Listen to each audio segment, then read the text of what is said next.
Ladies and gentlemen, children of the interwebs out there, Sebastion, Envi, strong style cinephile, and for the longest time, a lot of us have been wondering how and why Beau DaMayo, the showrunner and lead writer of the hugely successful and guaranteed a second season as well as a third season, X-Men 97, was fired mere days before the premiere of the first season, and details are starting to come out. Some he said, she said mudslinging has ensued, so let's geek about it for a scant few minutes, as we definitely want to be sensitive to the nature of the allegations as well as to the individual, Mr. DaMayo, because all this is just alleged type of stuff. Now, I want to make sure I'm reading from it so it's correct.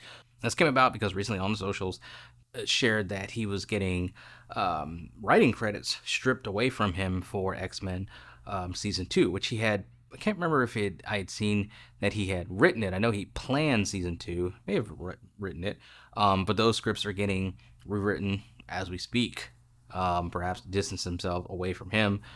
And as he said, to strip writing credits away from him, he says it's because he shared a X-Men related gay pride image on the socials, whereas Disney is coming in there saying, which has been pretty mum on the subject of why he got fired. Of course, it's a personnel thing, so they're within their rights to do that, but we kind of all were scratching our heads because, like I said, like the show was awesome, and he was canned just days before. According to Marvel, Mr. DaMayo was terminated in March 2024 following an internal investigation. Given the egregious nature of the findings, we severed ties with him immediately, and he has no further affiliation with Marvel.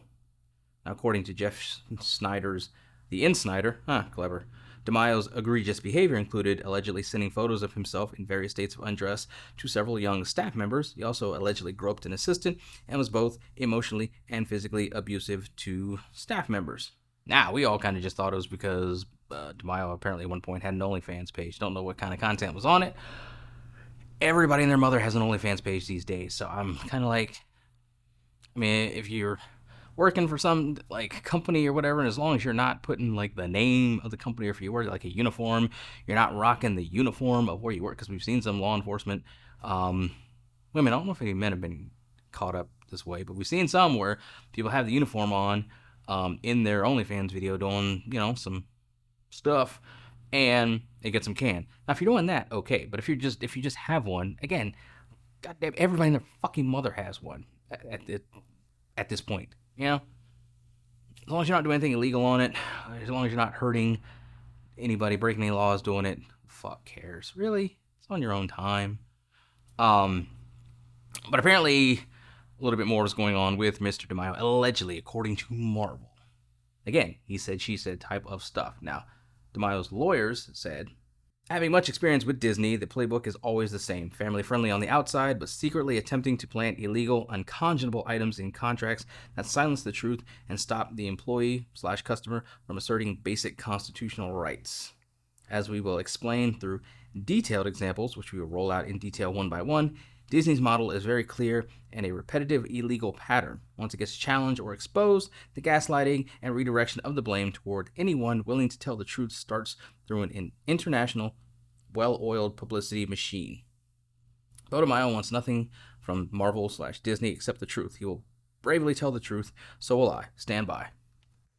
So again, he said, she said type of stuff. DaMayo saying, and his legal representation are saying that Marvel are resorting to just shitty tactics to bully and silence and that sort of thing. And we've seen reports over the years of just bad business practices, negative business practices from Marvel and Disney. So is this another case of it? Is this a case of a guy behaving badly and he got caught and now he's trying to kind of save face with it? Don't know, because I imagine all that type of shit is locked behind, again, personnel and NDAs and all types of other stuff. It's just a shame that this happened. And again, the first season of X-Men 97 was because of Beau DaMayo, and the awesomeness was Beau DaMayo. So we're getting season 2, which he planned, but now it's being rewritten So is it going to still be awesome? Remains to be seen kind of how it all plays out. It sucks, especially when any type of allegations that include, sexual harassment,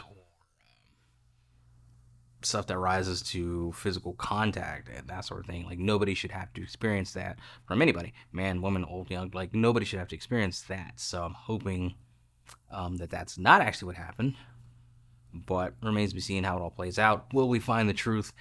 Who knows? The absolute truth, I doubt it, because there's DaMayo and his legal representation side of it.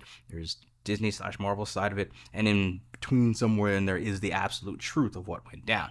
Will we know the absolute truth? No, we can't, because like I said, there's legal stuff, NDAs, and just reasons for people on both sides perhaps kind of embellish a bit. Not saying that they are, but wouldn't be surprised if, that sort of thing occurs. So will we find bottom line, will we ever know the absolute truth of what went down? No, we will not. Will we speculate? Sure. It just sucks all around because of kind of the lives that this impacts and affects, and what it means for the show going forward. Because I'm thinking, like, what's the effect going to be on the show? Is it going to take it down a few notches? Are we going to see the sophomore slump because DaMayo's hands are not on the season that is to come? Remains to be seen how it all plays out. At this point, it's, I don't know, say it ain't so, Beau. But if any more comes of this, we'll all find out together. We got a ways to wait for season 2 of X-Men 97. So, I don't know, hopefully it's as good as season 1. I don't know. But those are my thoughts on it, scattered as they often are. What do you guys out there think? Let me know in the comments below. Follow me on social media. Talk to me there. Talk to me here. Until next time, of course, always let us geek.